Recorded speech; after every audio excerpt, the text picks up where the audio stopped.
அனைவருக்கும் வணக்கம். இந்த வீடியோல நம்ம பார்க்க போறது 4ஆம் இடம் பாதிக்கப்பட்டிருந்தா உங்களால சொத்து சேர்க்க முடியாதா, வீடு வாகனம் வாங்க முடியாதா, நிலங்கள் வாங்க முடியாதா அப்படிங்கிற தலைப்புல தான் பார்க்க போறோம். இப்போ 4ஆம் இடம் வலுவா இருக்கு, ஆட்சி உச்சமா இருக்கு, சுபகிரகங்கள் இருக்கு, ஓரளவு பாசிட்டிவா இருந்து தசாபுத்தி நடத்துது, லக்னாதிபதியோட தொடர்பில் இருக்கு அப்படின்னா அவர் ஓரளவு நல்ல விதமா வீடு கட்ட போறாரு, சொத்து வாங்க போறாரு, நிலம் வாங்க போறாரு. அதுல எந்த மாற்று கருத்தும் இல்லை, ஓரளவு நல்லாவே நடக்கும்.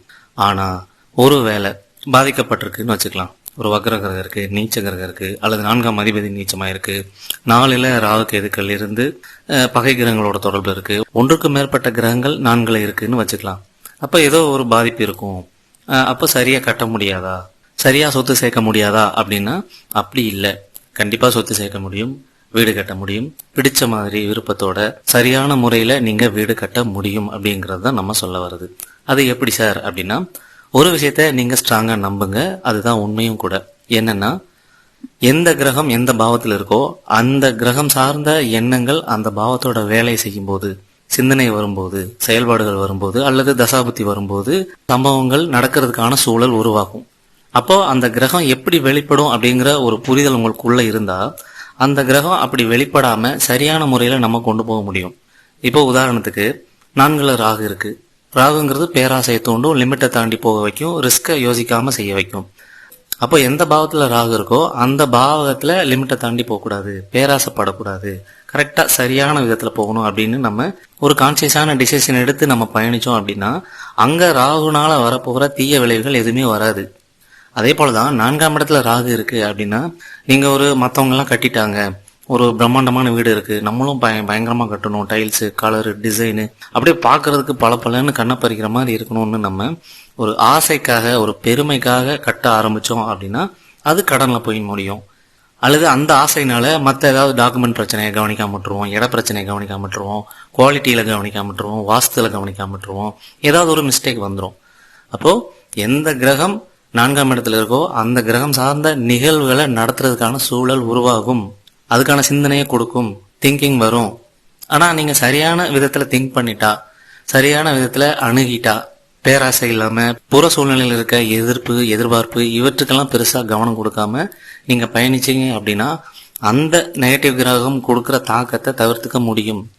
இப்போ கேது இருக்குன்னு வச்சுக்கலாம், 4ஆம் இடத்துல கேது இருக்கு. அப்போ கடன் வாங்கி வீடு கட்ட வேணாம் அப்படிங்கிற ஒரு கான்சியஸ் வரணும்.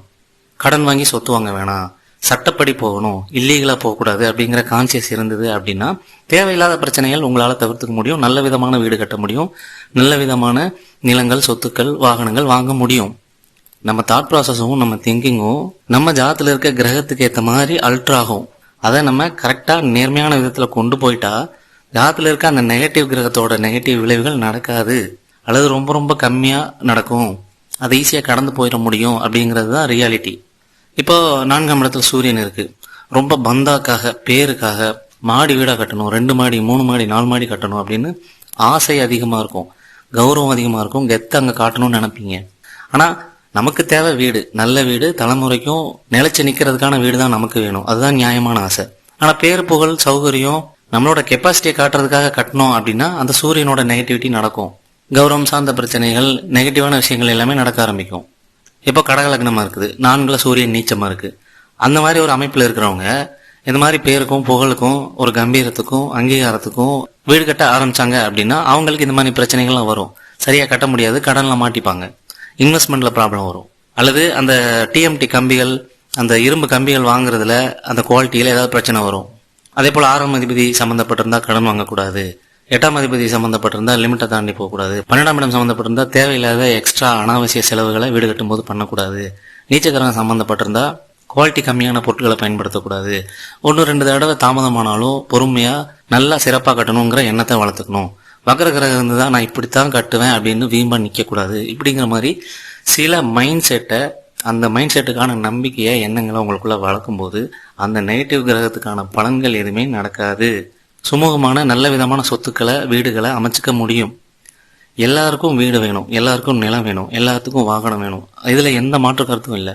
ஆனா அதையே எந்த நோக்கத்துக்காக நம்ம அணுகிறோம், பேருக்காகயா, பெருமைக்காகவா, அல்லது ப்ரூஃப் பண்றதுக்கா, அல்லது நேர்மையான நோக்கத்துக்கா, அன்றாட தேவைக்கா, ஒரு நியாயமான நோக்கத்துக்கா அப்படிங்கிறத பொறுத்துதான் அந்த நெகட்டிவ் கிரகம் பலன் தரும்.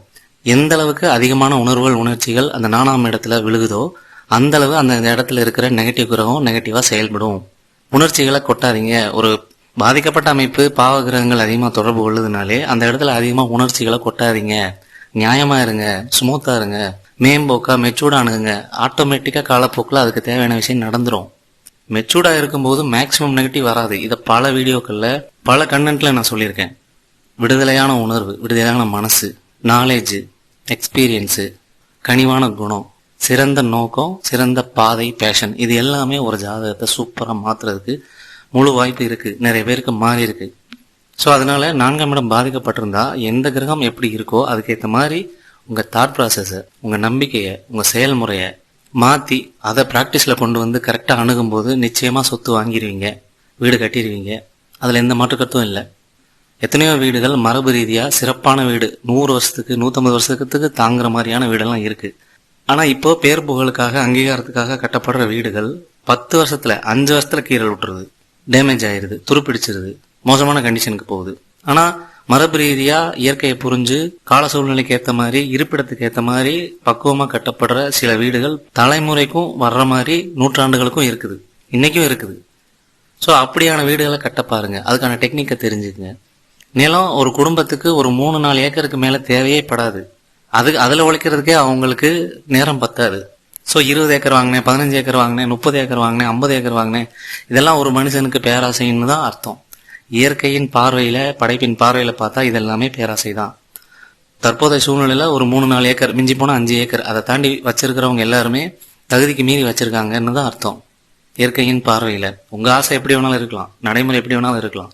அதை பத்தி படைப்புக்கோ இயற்கைக்கோ கிரகத்துக்கோ நேச்சருக்கோ சம்பந்தமே இல்லை, கவலையே கிடையாது. ஆனா இது எல்லாமே லிமிட்டை தாண்டி தான் இருக்குதுங்கிறது அர்த்தம். ஒரு ஃபேமிலிக்கு 5 ஏக்கர் போதும், அதிகபட்சம் சொல்றது. அதுல உழைக்கிறதுக்கே இப்ப ஆள் இல்லை, தெம்பில்லை. சும்மா பேருக்கு, கேரண்டிக்கு, சாட்டிஸ்பாக்சனுக்கு வச்சுக்கலாம். அதே போலதான் வாங்கணும், தேவைக்கு வாங்கலாம். டிசைனுக்காகவும் கலருக்காகவும் ஒரு பிராண்டுக்காகவும் தான் இப்ப எல்லாரும் வாங்குறாங்க.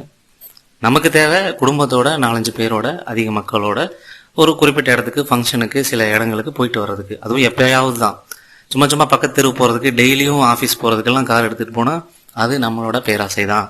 இதெல்லாமே பொதுவான ஒரு சமூக அக்கறையோட ஒரு மனித இனம் சரியா போகணும் அப்படிங்கிற ஒரு நோக்கத்துக்காக இதெல்லாம் சொல்றேன். பட் இதெல்லாம் பண்ணலாம், அதெல்லாம் உங்க விருப்பம்.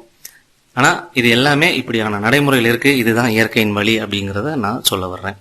ஓகே, இந்த மாதிரி 4ஆம் இடம் பாதிக்கப்பட்டிருந்தாலும் எண்ணங்கள், முயற்சிகள், நம்பிக்கைகள் இதை சரியா வைக்கும்போது தேவையில்லாத உணர்வுகளுக்கு, சமூக அழுத்தங்களுக்கு, எதிர்பார்ப்புகளுக்கு, நிரூபிக்கிறதுக்கு, போட்டிகளுக்கு ஆட்படாம இருந்துட்டாலே சரியான வீடை, சரியான சொத்துக்களை, நிலங்களை நீங்க வாங்க முடியும். அதுல எந்த மாற்று கருத்தும் இல்லை. அதுக்கு முன்னாடி நீங்க சொத்து சேர்க்கணும், நிலம் வாங்கணும், பொருள் வாங்கணும், சொத்து வரணும் அப்படின்னாலே உங்களுக்கு தொழில் அல்லது வேலையில நிரந்தரமான நல்ல வருமானம் வரணும். அப்போ இதே தாட் ப்ராசஸை வேலையிலையும் தொழிலையும் நீங்க கொண்டு வரணும். கொண்டு வந்தாதான் ப்ராப்பரான இன்கம், வருமானம் வரும். இப்போ நேர்மையான முறையில சரியான நோக்கத்தோட ஒரு தொழில் பண்றீங்க. தரத்துல, பொருள்ல, சேவையில, கோர் கண்டென்ட்ல நீங்க கான்சென்ட்ரேட் பண்ணும்போது அந்த பிசினஸ் நிச்சயமா ஒரு லாபத்தை ஈட்டு தரும். அப்ப அது மூலமா சொத்து வரதான் போகுது. 10ஆம் இடத்துலயோ 6ஆம் இடத்துலயோ இருக்கிற நெகட்டிவ் கிரகத்துக்கு ஏற்ற மாதிரி நீங்க ஆட்படாம சரியான விதத்தை அங்கேயும் அணுகும்போது அந்த வேலையிலையும் அந்த தொழிலையும் நல்ல வருமானம் வரதான் போகுது.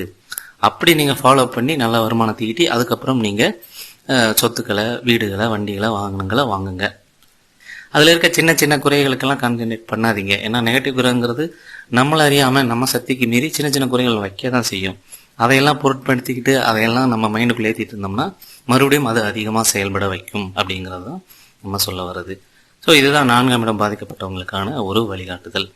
இந்த வீடியோ பற்றின கமெண்ட்ஸை கமெண்ட் பாக்ஸில் போடுங்க. உங்களுக்கு ஜாதகத்தை பற்றின டீட்டெயில்டு அனாலிசிஸ், ஆடியோ ரெக்கார்டு, எல்லா கிரகத்துக்கும் எப்படி செயல்படும், என்ன பாசிட்டிவ், என்ன நெகட்டிவ், எப்படி கொண்டு போகணும் அப்படிங்கிற டீட்டெயில்டான அனாலிசிஸ் ஆடியோ ரெக்கார்ட் வேணும்னா நம்மளை தொடர்பு கொள்ளுங்க. அல்லது வேலை தொழில் சம்மந்தப்பட்ட கைடன்ஸ் வேணும் அப்படின்னாலும் நம்மளை தொடர்பு கொள்ளுங்க. லா ஆஃப் அட்ராக்ஷன் சேனல் இருக்குது, லிங்க் தரேன், வேணும்னா அதையும் சப்ஸ்கிரைப் பண்ணிக்கோங்க. லா ஆஃப் அட்ராக்ஷனை ஹாரோஸ்கோப்பில் எப்படி பயன்படுத்தணுங்கிற கைடன்ஸ் வேணும் அப்படின்னாலும் நம்மளை தொடர்பு கொள்ளலாம். நன்றி.